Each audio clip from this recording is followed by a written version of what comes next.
शिवलिंग पर बेलपत्र चढ़ाना, जल चढ़ाना, इसका भी एक नियम होता है।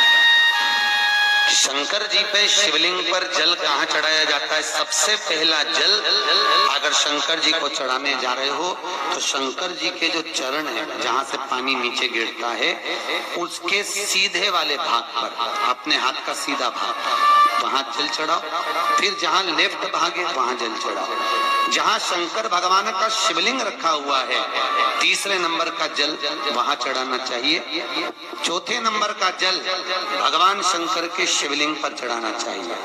पांचवें नंबर का जल ऊपर अगर जलाधारी लगी हो तो उसमें चढ़ाओ। नी हो जलाधारी तो भगवान शंकर का जहाँ नंदी बैठा है, नंदी का एक पांव ऊंचा रहता है, उस पांव के पास में जल चढ़ाना चाहिए।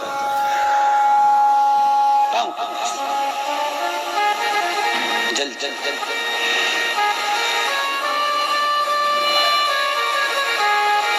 चरण के पास में जल। ऐसे 5 स्थान दिए हैं जल चढ़ाने के लिए। शिव जी का स्नान कितनी चीजों से होता है? 5 चीजों से। पंचामृत, दूध, बोलते जाओ, दही, फिर घी, शहद, फिर शक्कर। ये 5 चीजों का प्रमाण क्या है? शास्त्र कहता है दूध चढ़ाने से घर में संतान की वृद्धि होती है। दही चढ़ाने से भगवान शिव के, अगर शिवलिंग पर हम दही चढ़ाते हैं, उससे परिवार में प्रेम बढ़ता है। क्या बढ़ता है? प्रेम। फिर घी चढ़ाने से हमारे घर से रोग दूर होता है। शहद चढ़ाने से, भगवान शंकर पर जो शहद चढ़ाया जाता है, वो चढ़ाने से घर में संपदा की वृद्धि होती है। और 5वें नंबर पर भगवान को शक्कर, खांड जो आप जानते होंगे, शक्कर आदि पिसी हुई चढ़ा देने से, शिव जी को चढ़ाने से हमारे घर के बच्चे जिद्दी नहीं होते। क्यों कहते हैं?